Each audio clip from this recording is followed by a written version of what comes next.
All right, so now that we have our pedestal securely inside of the building, I need to, it would be prudent for us to go to perspective maybe. Let's click on the perspective tab right here and see where our sun rays are intersecting with our walls on the outside. And it seems, let's go to shaded mode. We're going to be going back and forth a lot with shaded and ghosted.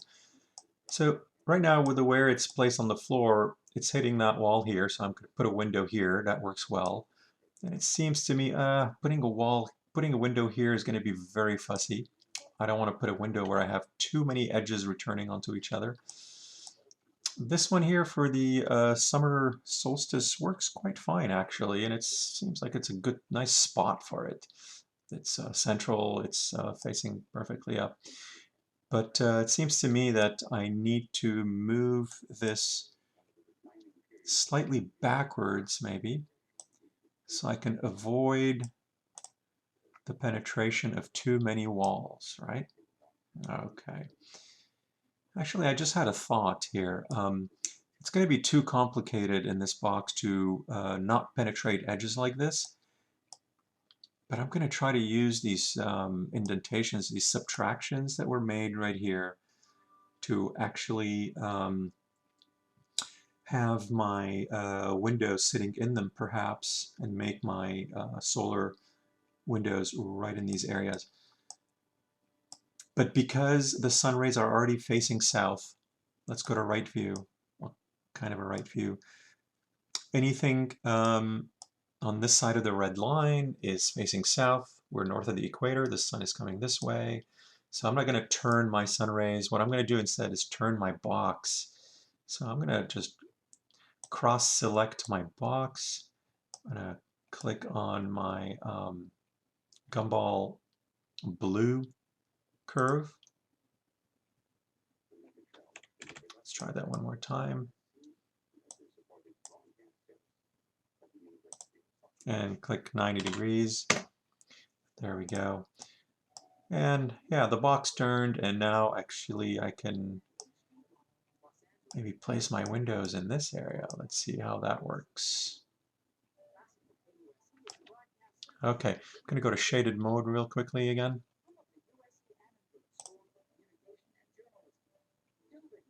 I meant ghosted mode.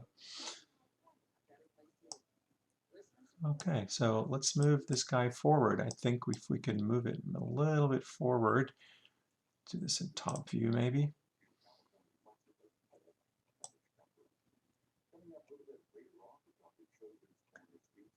All right, let's move back to our perspective.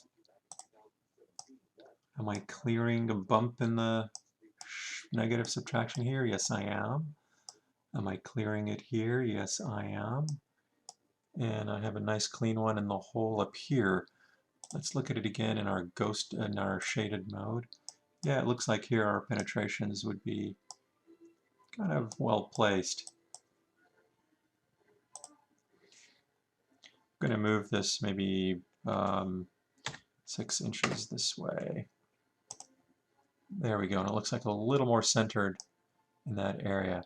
So I think this is where I'm going to keep this, but let's test it now in floor plan. I'm going to take a look at it in floor plan. I'm going to make a layer called clipping plane.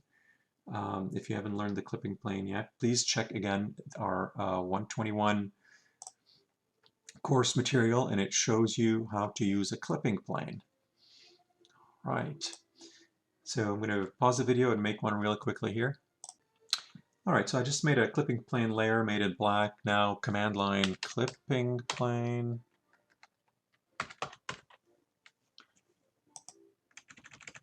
Alright.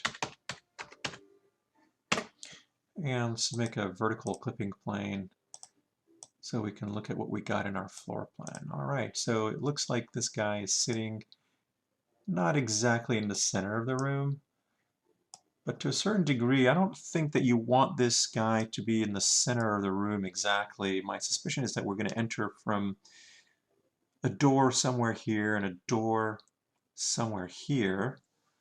By the same token, it seems to me that people would want to stand in front of this thing to look at it, more so than behind it. People may want to walk around it. You really don't want to put this guy up against the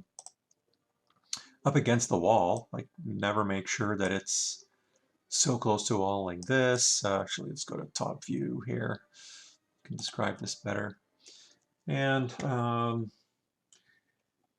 let's get our clipping plane in the top view to show up as well.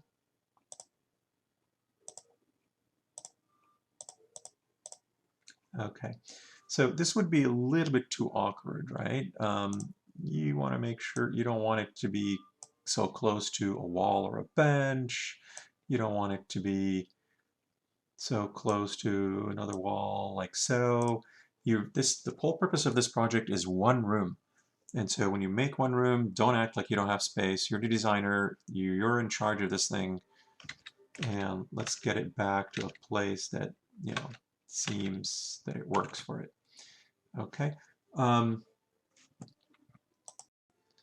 right, so I think we had this pedestal a little bit further south, like so people can actually walk around it. But it has a little bit more space in the front because I think on those 4 times a year that I come here, especially just for this, I can actually stand in front of it and look at the sculpture being illuminated from the southern end for that one moment. A pretty kind of sacred experience. Okay, let's go back and verify this and make sure that in perspective we actually do have the rays still in the spots that we kind of want them in. Make sure we didn't mess up too. Yeah, no, we're still in the right spot over here. Perfect. Okay. I think I'm going to go ahead actually and not make those windows yet, but I'm going to analyze a little bit more design of the Western art wall for a moment after this video.